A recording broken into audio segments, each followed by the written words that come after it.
Hi guys, तो last lecture में हमने पढ़ा था बर्नर थ्योरी को। उसके बाद हमने लिगेंड की डिफरेंट टाइप्स देखी, लिगेंड को देखा और उसके बाद हमने वीबीटी को एक्सप्लेन किया। आज का जो हमारा टॉपिक है वो है crystal field theory. Crystal field theory एक मॉडर्न थ्योरी थी वीबीटी के बाद। वीबीटी की जो लिमिटेशन थी, कुछ लिमिटेशन जैसे कि वो सच ऑर्बिटल्स का, कुछ ऑर्बिटल का मैग्नेटिक मोमेंटा नहीं बताती थी, वो हाइब्रिडाइजेशन वगैरह में कोई इशू आ रहा था थोड़ा बहुत। उसके बाद उसमें कलर ऑफ कम्प्लेक्सेस में इशू आ रहा था, तो ये ऐसे कुछ इशूज थे, यानी D9 कम्प्लेक्सेस, इनको भी एक्सप्लेन करने के लिए हमने क्रिस्टल फील्ड थ्योरी का इस्तेमाल किया। अब क्रिस्टल फील्ड थ्योरी इन लिमिटेशन को कवर भी करेगी और इसकी फर्दर कुछ लिमिटेशन होंगी, उन लिमिटेशन को कवर करने के लिए एक और नई थ्योरी भी आएगी। तो डीप ब्लॉक एलिमेंट्स के अंदर क्रिस्टल फील्ड थ्योरी किस तरह वर्क करी है, तो इसी चीज़ को आज हम पढ़ेंगे। तो सबसे पहले हम एजम्पशन देखते हैं, एजम्पशन क्या है इस थ्योरी के, उसके बाद हम इसको एक्सप्लेन करेंगे। तो इसमें वन बाय वन हम देख लेते हैं। सबसे पहले इसके एजम्पशन देखेंगे क्रिस्टल फील्ड थ्योरी के।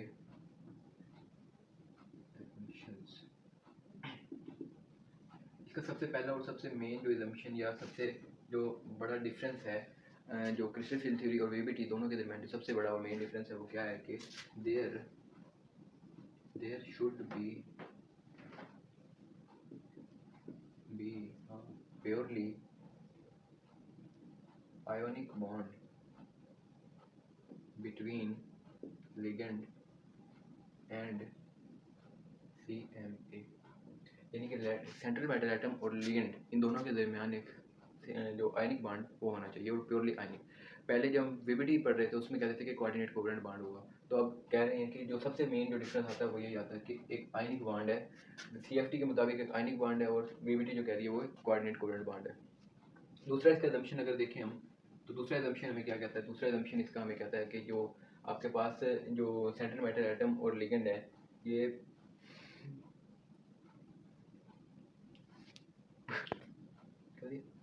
तो लिगेंड और सेंट्रल मेटल एटम के दरमियान एक आयनिक बॉन्ड होना चाहिए, प्योरली आयनिक बॉन्ड। तो ये एक मेन डिफरेंस आ जाता है इनके दरमियान, ये चीज़ इन दोनों को डिफरेंशिएट करती है। दूसरा इसका अगर हम एजम्पशन देखें, तो दूसरा एजम्पशन हमें कहता है कि जो ligands and central metal atom है, ligands and CMA act as या बिहेव एज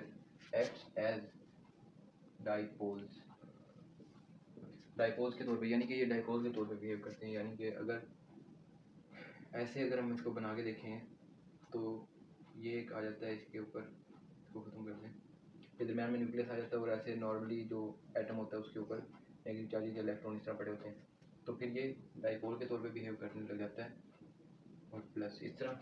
इसके बाद एक और लिगेंड या सेंट्रल मैटर एटम, मतलब कि लिगेंड एक और अगर पड़ा है तो वो भी हमारे पास ऐसे ही पड़ा है, तो उसके ऊपर भी ऐसे नेगेटिव चार्ज होंगे।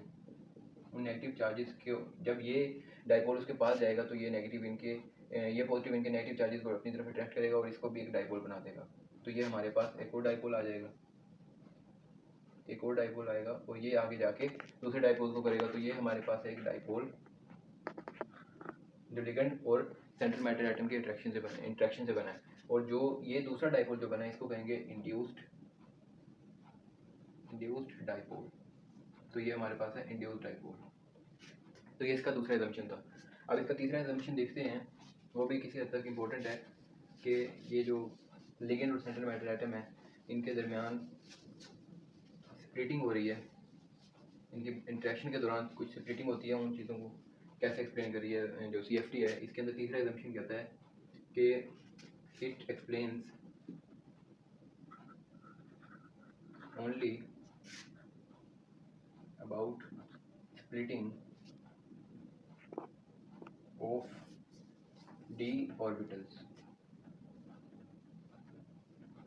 तो ये जो थ्योरी है ये सिर्फ और सिर्फ d ऑर्बिटल्स को एक्सप्लेन करती है, यानी कि इसकी स्प्लिटिंग हुई, लिगेंड आगे अप्रोच करेगा तो d ऑर्बिटल पे क्या इफेक्ट पड़ रहा है, इसी चीज़ को एक्सप्लेन की। क्योंकि वीबीटी जब पढ़ रहे थे, वीबीटी के अंदर हमारे पास एक लिमिटेशन थी कि ये D9 सिस्टम को एक्सप्लेन नहीं कर रहा, वीबीटी एक्सप्लेन नहीं करी थी D9 सिस्टम को। तो ये हमारे पास जो नई अब जो क्रिस्टल फील्ड थ्योरी आई है तो वो d ऑर्बिटल को एक्सप्लेन करी है। तो ये एक लिमिटेशन भी बन जाती है इसकी कि ये s और p ऑर्बिटल को डिस्कस नहीं कर रही। तो खैर लिमिटेशन हम बाद में देखेंगे, पहले हम इसको आगे इसका अगला एग्जाम्पशन देख लेते हैं कि आगे क्या कर रही है। It gives exact values of mu, mu को क्या कहते थे हम, मैग्नेटिक मोमेंटा। तो ये जो थ्योरी है उसमें हमारे पास एक और लिमिटेशन वीबीटी की क्या थी कि वो कुछ ऑर्बिटल्स हैं उनके मैग्नेटिक मोमेंट वो एक्सप्लेन नहीं कर सकती। तो ये हमारे पास जो क्रिस्टल फील्ड थ्योरी है इसके जो जिन ऑर्बिटल्स का ये नहीं कर सकता था, वीवीटी नहीं कर सकती थी, तो क्रिस्टल फील्ड थ्योरी उनका भी मैग्नेटिक मोमेंट एक्सप्लेन कर देती है। तो उसके बाद अगर देखें तो अगला इसके अंदर जो हमारे पास इसका पास्टुलेट कह लें असम्पशन है वो क्या है कि जब एक लिगेंड है, लिगेंड आयनिक लिगेंड है, ionic ligand behave as negative point charge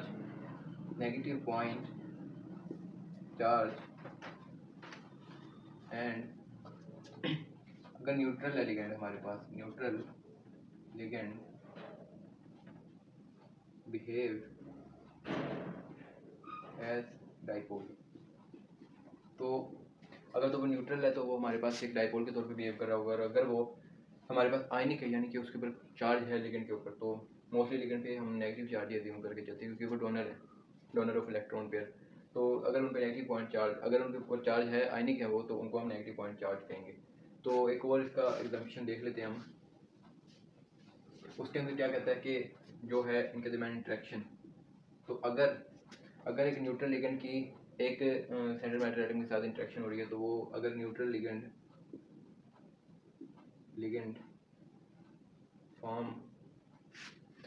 form ion dipole interaction, while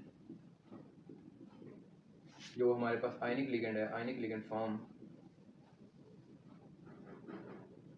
ion interaction.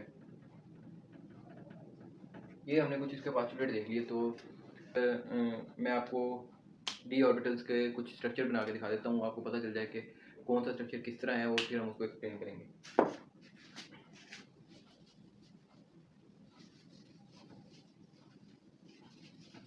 तो सबसे पहले हम डी ऑर्बिटल के स्ट्रक्चर देख लेते हैं कि डी ऑर्बिटल के कितने स्ट्रक्चर हैं और इनमें क्या फ़र्क आता है। तो इनमें हमारे पास shapes of D orbitals, shapes of D orbital आ गया, ऑर्बिटल आ गया हमारे पास। तो ये शेप्स अब 5 तरह के होते हैं डी ऑर्बिटल। इनके नाम है जिस तरह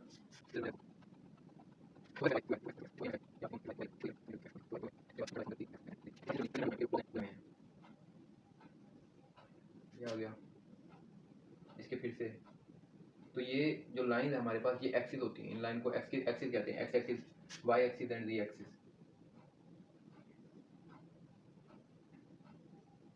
तो अब हो क्या रहा है, हमने ये 3 स्ट्रक्चर बना लिए। अब इन 3 स्ट्रक्चर के अंदर अगर हम देखें गौर से तो हुआ क्या कि हमने दो एक्सिस चूज किए हैं, एक्स एक्सिस वाई एक्सिस। तो ये हमारे पास जो स्ट्रक्चर है ये है डी एक्स वाई स्ट्रक्चर है, और इसके अंदर क्या है कि जो लोब्स हैं वो अलोंग द एक्सिस नहीं है, वो बिटवीन द एक्सिस है। तो इनके बिटवीन द एक्सिस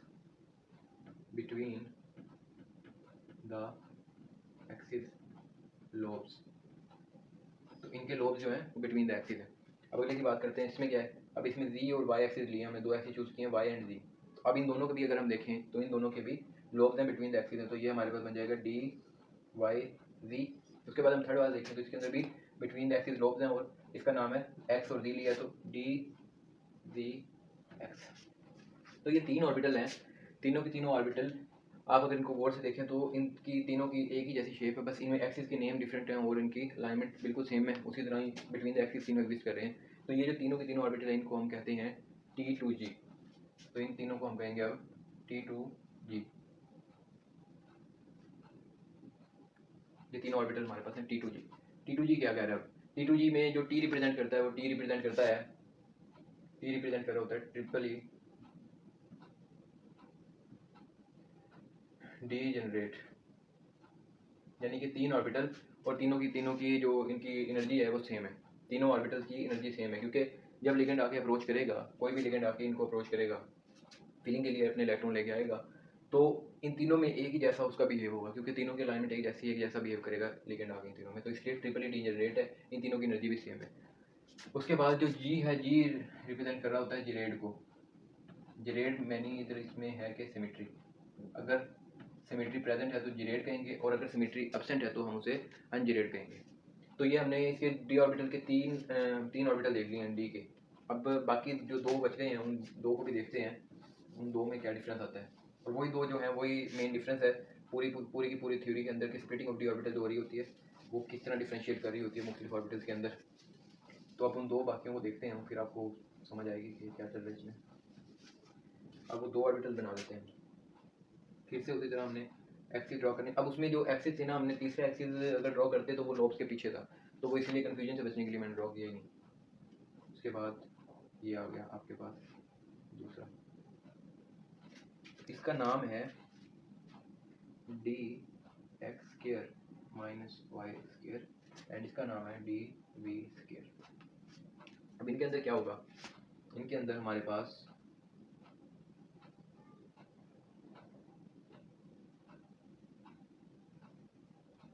इस तरह से करके कुछ होगा structure X Y X and Y. तो अब इसको ज़रा गौर से देखें अगर आप, तो इसमें क्या हो रहा है आपके पास कि एक्स वाई हैं, इनके जो लोब्स हैं, अब वो लोब्स किधर है, वो बिटवीन द एक्सिस नहीं है, वो अलोंग द एक्सिस लाई कर रहे हैं, तो ये अलोंग द एक्सिस है। अब अलोंग द एक्सिस होने से मसला क्या आ रहा है कि जब एक लिगेंड आके अप्रोच करता है तो लिगेंड एक्सिस पे से अगर अप्रोच कर रहा है, अगर तो लिगेंड एक्सिस पे से अप्रोच कर रहे हैं तो एक्सिस पे हमारे पास लोब्स मौजूद हैं, तो इसमें क्या होगा, रिपल्शन ज़्यादा होगी, रिपल्शन की वजह से एनर्जी मैक्सिमम हो जाएगी। तो इनकी एनर्जी ऑक्टाहेड्रल के केस में जो लिगेंड आके अप्रोच करता है वो अलोंग द एक्सिस कर रहा होता है, और अगर हम बात करें टेट्राहेड्रल कॉम्प्लेक्स की तो उसमें चेंज डिफरेंट चीज़ आ जाती है सामने। तो इसमें अलोंग द एक्सिस है एक्सिस आपके। उसके बाद डी डी की शेप सबसे डिफरेंट होती है, ये इसकी शेप है डी स्केयर की। तो इसमें एक डंबल होगा, उसके बाद एक स्केयर सर्कल आ जाएगा बीच में, तो इसको डबल डबल भी कहते हैं, इसको सॉसेज शेप या कॉलर लाइक शेप भी कह देते हैं। तो ये इनकी डिफरेंट शेप थी। तो डी डी इसमें इसके अंदर भी अलोंग द एक्सिस पड़ा है और इसके अंदर भी लोग अलोंग द एक्सिस हैं, तो ये दोनों शेप एक जैसी हैं, मतलब कि अलोंग द एक्सिस हैं। तो इनके लिए जो वर्ड यूज़ होता है इधर, वो यूज़ होता है, अब T2G था पहले 3 ऑर्बिटल्स के लिए, इधर यूज़ होगा EG, और EG इधर स्टैंड कर रहा होगा, EG इधर स्टैंड करता है डबल डीजेनरेट के लिए, यानी कि डबल डीजेनरेट है, यानी कि दो हैं तो इसलिए डबल, और जो तीन थे उनके लिए ट्रिपल। तो उसके बाद ये फिर से जीरेड सिमेट्री को शो कर रहा है। तो ये हमने डिफरेंट इनकी चीज़ें पढ़ी हैं, अभी टाइप्स पढ़ी हैं हमने डी ऑर्बिटल्स की, के 5 टाइप्स के डी ऑर्बिटल होते हैं हमारे पास। उसके बाद हमने इसके एजम्पशन देखे हैं, कुछ एजम्पशन में हमने मेन बातें इसकी देख ली हैं कि इसमें क्या क्या पढ़ना, हमने इसमें क्या क्या लिमिटेशन है उनको इस थ्योरी ने एक्सप्लेन की है। अब हम फर्दर इसकी नेक्स्ट लेक्चर के अंदर एक्सप्लेनेशन देखेंगे, इसकी एप्लीकेशन देखेंगे ऑक्टाहेड्रल कॉम्प्लेक्सेस में, फर्दर इसकी फिर टेट्राहेड्रल कॉम्प्लेक्सेस में एक्सप्लेनेशन देखेंगे। उसके बाद हम इसकी लिमिटेशन की तरफ भी जाएंगे। तो फिर आगे के लेक्चर के लिए वेट करें और तब तक के लिए सब्सक्राइब करें।